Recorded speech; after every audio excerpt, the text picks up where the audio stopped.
Yeah, I'm born and raised in California, San Diego, Southeast. Actually from the same neighborhood Nick Cannon from. Okay.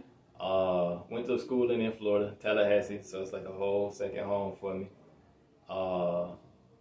But back to the note when you was asking, like, it made me feel unstable and everything. I feel like it gave me an edge. Okay. So it was like, hey, I can relate to the South. I can relate to out West. You know, I feel like, and it also opened me up to traveling too. Like, I've never been scared to travel or go anywhere by myself now. I think because of that experience. Right. So I love to move around. Like, I love to travel, go see different things. Like, yeah, I think I was afraid because when my kids like go back and forth, like from thing, I thought it would make them feel like, oh, I don't have friends and this and that. But maybe that's where the lone wolf kind of came in. Did you think about that? You want to take it that deep? Yeah, it probably did come from there. Like, I don't think I never lacked friends. My energy just always gravitated people to me. Yeah. So I've always known a lot of people. But just to be able to adapt so quickly. Yeah, I think it's a skill you learn is to adapt quickly. It's like, okay, this right here don't slide in Cali. This right here, I can do this in Florida. You know, or vice versa. I can't do this in Florida. That's some Cali stuff. So, you know, just adapting.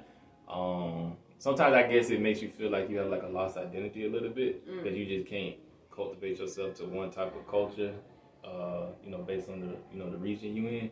But I love it. Like, I wouldn't change nothing of it. Like, I'm a big person on, I feel like everything you go through shapes and molds you for whatever it is your purpose is you're supposed to achieve later on in life. So everything that you're going through right now doesn't make sense until you already beat that test and then you go back and look at it. Essentially. That's how I look at life. Look at Jules for this. He's a wise young man. Yeah. So let's talk about your age. Okay. How old are you? I want you to guess. I love this game. Let's guess. Said I love this game. Because no one never guesses my age right. Let's see. I want to say 28. Damn.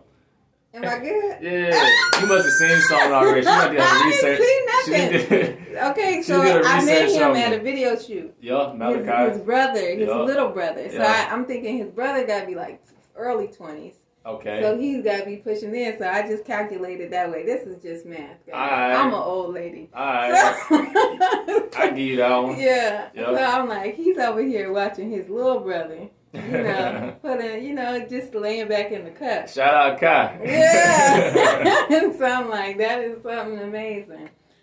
Just to know that they both come from an artistic background. Like, how does that make you guys feel? Like, just that you have so many gifts. Like, how do you do you work together? Do you collaborate? It's or dope. Is it separate? How does that work? Nah, it's separate. With bro, bro knows whatever he needs. So, if he need help with his merch, he need help with anything, he just want to support me to put up at a video shoot, it's whatever. But anyone you see around me, we all into some type of art, our craft, in our bag, essentially, in whatever way that may be. Mm-hmm. So, you can't hang around. So you gotta have something, period. Like, come to the table. What you bringing? Yeah, you gotta bring something to the table for sure. So, it's like, don't judge me on what's going on my table if you're not putting no food on it, essentially. So it's like, you gotta be putting some food at this table if you want to have an input. Right. So everybody, who around me or anyone you see, they making sure that they contribute in some type of way. It could be any type of way. Like, a lot of people think support comes from just financially. Like, oh, let me spend this week. Support comes in so many different ways. Mm-hmm. The least effective way, honestly, is giving me some money. Like, there's so many other ways you can. Give me time. Yeah, you can give someone some time, work ethic, your opinion, if it's valuable. Mm-hmm. He said if it's valuable. Yeah, if it's valuable. That's another thing. A lot of people like to take advice from people who aren't qualified to speak on shit. So, it's like, hey, you don't want, you wouldn't take advice from, someone who ain't having on how to go and get $1 million. Like, they never made $1 million. How they gonna teach you how to make $1 million? It's unqualified advice, in my opinion. That's a whole different conversation. So that's a whole another issue that I have with, like, the school system and stuff. It's like, you got these teachers in these places. I love the teachers. I love the teachers. Shout out to the teachers. Y'all do an amazing job of what y'all do, but y'all working within a broken system. That's like, especially college. I feel like college is the biggest scam in the world. Institutionalized slavery. Yeah, it's just like, how's a business teacher gonna teach me about business, running my own business, making my own money? He punched the clock to get his check and probably never even own a business. Some of them do have successful businesses. There are that 1% that they worked in that industry that they teach in and they retired so they can teach But they didn't go to college. They Some of them, they don't go to college. Exactly. They become a professor because of their experience and expertise. Well, I respect those professors, though. So even though you didn't go to college, I would listen to you more because you got the game. You got the game. You went through it already. You actually did what you're telling me to do, and I can gauge off of yours if I gauge that as successful to my standards or if not, because everything in life is all perspective. You know, my success, what's successful to me is a different successful to you. Yeah. So in life, you got to identify these key words and then chase what you identify it as. And once you get to what success is, fuck what everybody else say. Does he read?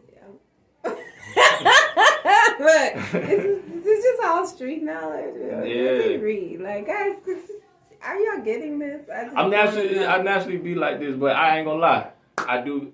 Growing up, I hated books, but I do be on my, I listen to audio books now from time to time. But a lot of this game I'm speaking of, this is just naturally how I operate, how I move. Like a lot of things that I read, I don't really feel I take from them. I feel like they reconfirm how I feel already. Mm.